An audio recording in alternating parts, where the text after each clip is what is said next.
Among the most adored and financially successful Hollywood features of all time is Mel Brooks' 1974 comedy Blazing Saddles. It has been out for nearly half a century, but it is still a mainstay in Hollywood and continues to attract new viewers daily. But did you know that the makers of the iconic Western film deliberately withheld some horrifying details from the public? Come explore with us the little-known details of the most chaotic film shoot in Hollywood history.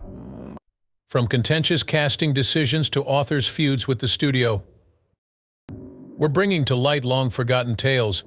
Enjoy a good Hollywood mystery or are a lover of blazing saddles? Then you should attend this. In this article, you will discover some shocking facts that may alter your opinion of this legendary picture. It's remarkable that Blazing Saddles, a classic comedy, was surrounded by so much turmoil during filming. Every actor from lead to supporting brought an unexpected dimension to the cast that not even the most talented Hollywood screenwriters could have imagined. Did you know that playing the role of the renowned Sheriff Bart was almost not given to Clevin Little? At first, Mel Brooks was interested in casting Richard Pryor as Bart.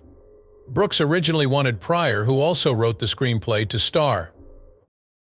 Warner Brothers, however, thought he was too controversial owing to his drug problems and reputation for confrontational stand-up comedy. Ultimately, the part that would launch Clevin Little to stardom was cast because the then-unknown actor pleased the casting committee during his audition. Little became a comedic hero after starring as the Black Sheriff of Rock Ridge, who battles the prejudiced residents of the town with intelligence and precision. What follows is even more unexpectedness. John Wayne, the Duke, declined to play the Waco Kid because the script had too much sexually suggestive humor for his conservative character. As a result, Gig Young took Wayne's position after Wayne elected to sit out. After being cast, Young began filming, although he frequently became inebriated and sluggish on set. An remarkable performance by Gene Wilder, who had worked with Mel Brooks on The Producers, gave the film a particular energy that was added at the final minute. Playing Lily Von Stubb, another contentious casting choice was Madeline Kahn. During her audition, the actress, who was nominated for an Oscar, was embroiled in a strange and contentious request. During the audition, she urged Kahn to expose her legs. After some persuasion, Kahn consented to show Brooks her legs, even though she was first hesitant to do so. "Oh, you're that kind of guy," Kahn assumed he had less than honest intents. Brooks went on to explain that the alluring cabaret singer Lily Von Stoop was the one behind this request. This figure was a parody of Marlene Dietrich, whose legs were a major selling point for her. Kahn concurred, realizing the vision was comical, but he cautioned Brooke against touching anyone.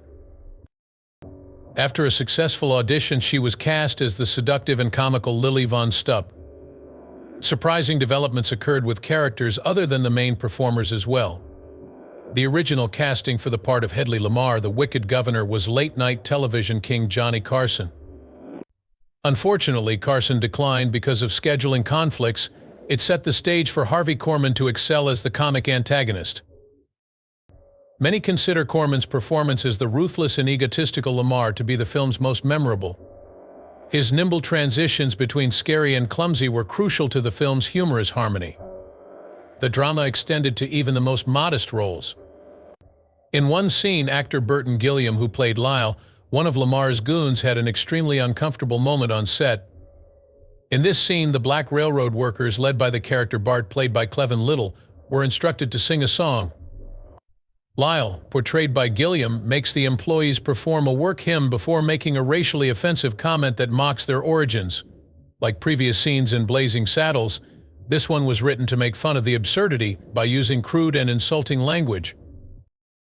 But it was also a tough call for the actors, who had to strike a balance between being offensive and delivering words that drove home the film's satirical perspective. The scene's disparaging language made Burton Gilliam uncomfortable, he said. Gilliam and Clevin Little reportedly discussed the sequence extensively before the filming. In order to maintain the film's vehement condemnation of racism, Gilliam was hardly urged to adhere to the script. The action felt real and the satire hit home because of their mutual understanding and working connection. Gilliam and Little worked together with mutual regard, which was crucial in conveying the film's critical position on racism.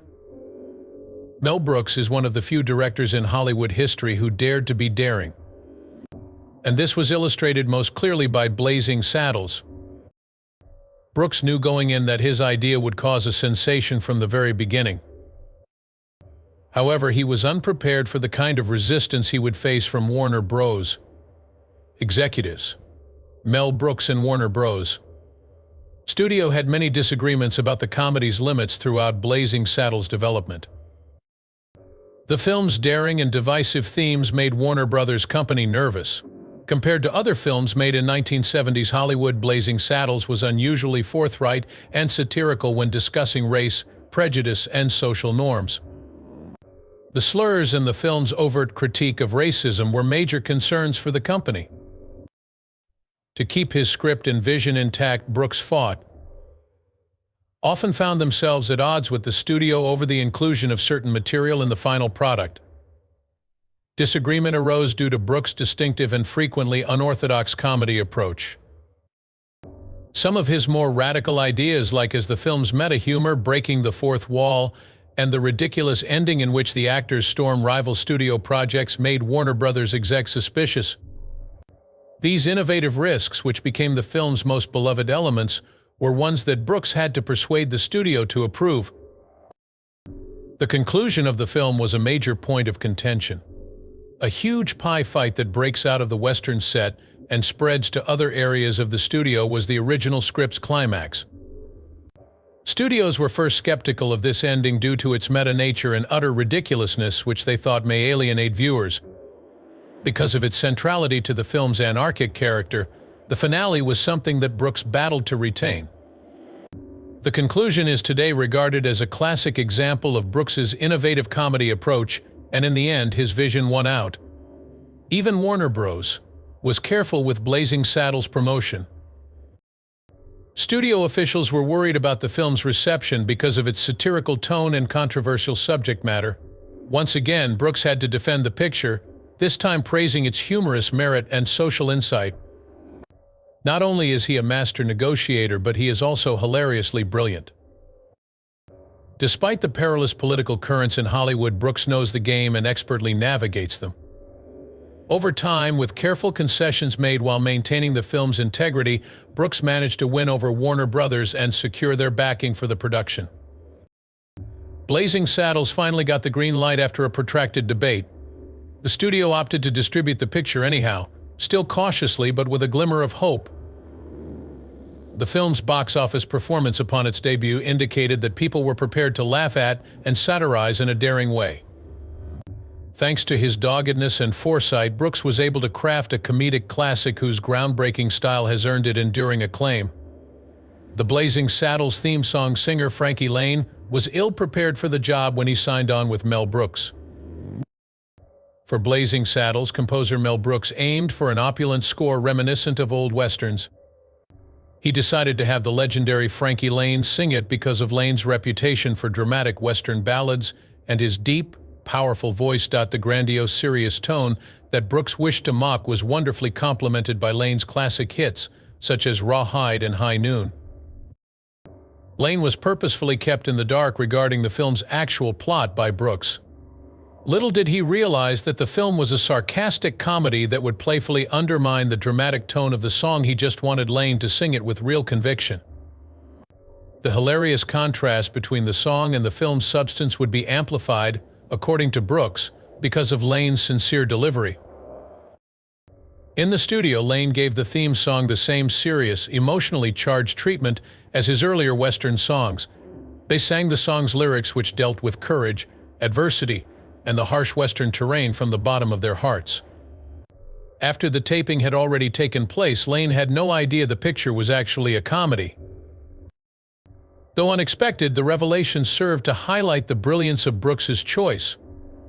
A hilarious impression was achieved by juxtaposing the film's humorous substance with its sincere theme music. After Blazing Saddles' 1974 smash hit, there was a tremendous push to broaden the show's appeal. Both viewers and reviewers were moved by the film's innovative combination of biting social criticism, humor, and satire. The idea of making a TV version of the film sprang out of this success. After seeing the film's popularity, Warner Bros. expressed interest in developing a TV series. Thanks to its iconic cast and light-hearted tone, the company was certain that the film would do well in television format. It was not easy to adapt Blazing Saddles' caustic and experimental humor for television. It would have been challenging to keep the film's edge and controversial humor on network television in the 1970s due to the rigorous content guidelines and censoring rules. Despite the film's success in the theater, television censors were certain to frown upon its heavy use of racial and ethnic humor. Notwithstanding these obstacles, a Black Bart pilot episode was created. Playing the part of Black Sheriff Bart, reminiscent of Cleveland Little's in the film, was cast by Louis Gossett Jr. It was the goal of the production team to ensure that the pilot maintained the film's signature blend of satire and comedy. Finding a happy medium between staying true to the film's risky humor and meeting TV standards was a challenge.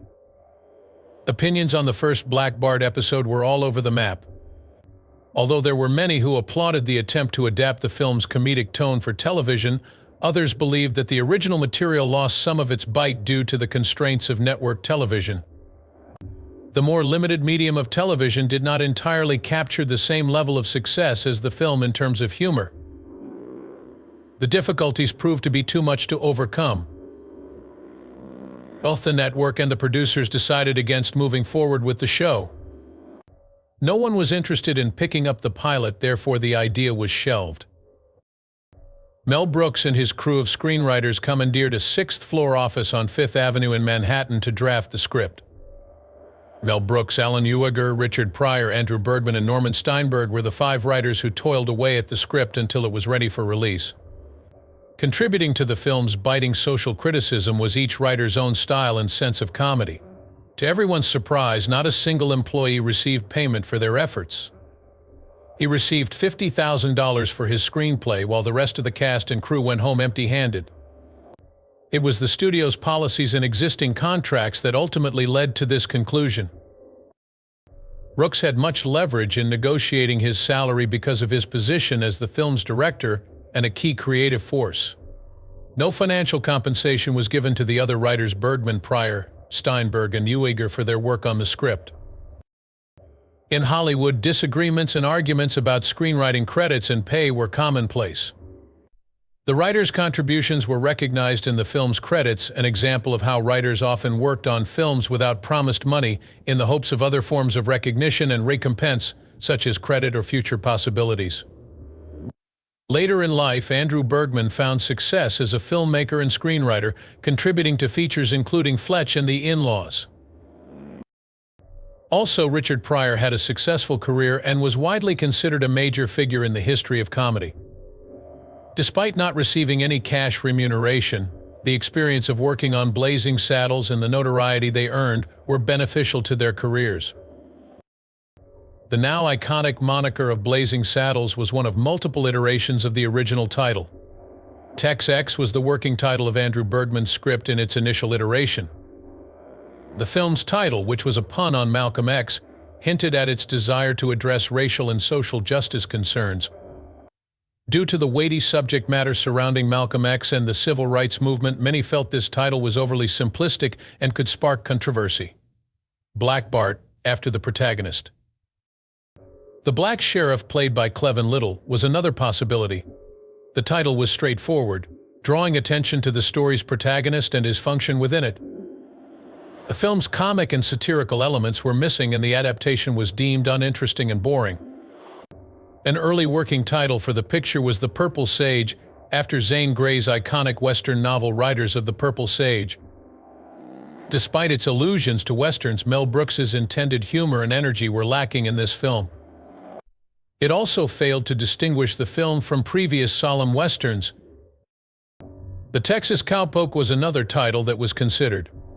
The name gave away the film's Western setting and cowboy motifs, but it failed to convey the hilarious humor that made the picture. The film's actual nature would be misunderstood by audiences if it sounded more like a standard Western. Blazing Saddles was selected as the final title because of the lighthearted tone it conveys. Saddles was an obvious allusion to the Western genre, while Blazing implied energy, thrills, and action. Put together, the phrases formed an engaging and distinct title that spoke to the film's genre as well as its humorous tone. Blazing Saddles was a Warner Brothers production, thus the budget was naturally on the low side.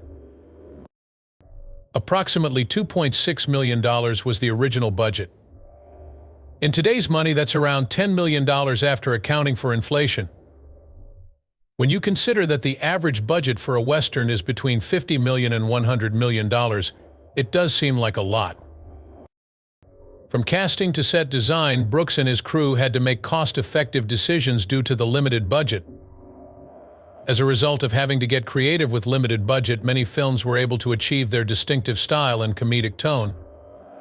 Some of the performers were well-known faces, such Cleavon Little and Gene Wilder, while others were more obscure or promising newcomers. You were able to keep casting costs down with this blend.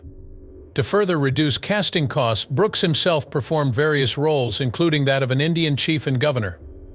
When it came to handling the limited budget, Mel Brooks's expertise and efficiency as director were pivotal. His reputation for speed and decisiveness served to keep the project on track and within budget. With a budget of just over $119 million, Blazing Saddles was nevertheless a tremendous financial success. Several authors worked on Blazing Saddles over the course of many months. Mel Brooks and Anne Bancroft welcomed their son Max Brooks on May 22, 1972, during this era of intense creative effort. As a young parent juggling work and family responsibilities, Max's arrival was a watershed moment in Brooks's life. Both happiness and more responsibility came with the birth of a new kid. Despite the many pressures of filming the film, Brooks remained devoted to his family and the welfare of his son, and he was also actively involved in the writing process.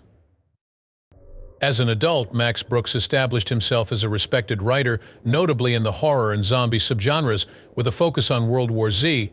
His career and storytelling style were certainly impacted by the artistic environment into which he was born, and by his father's profession.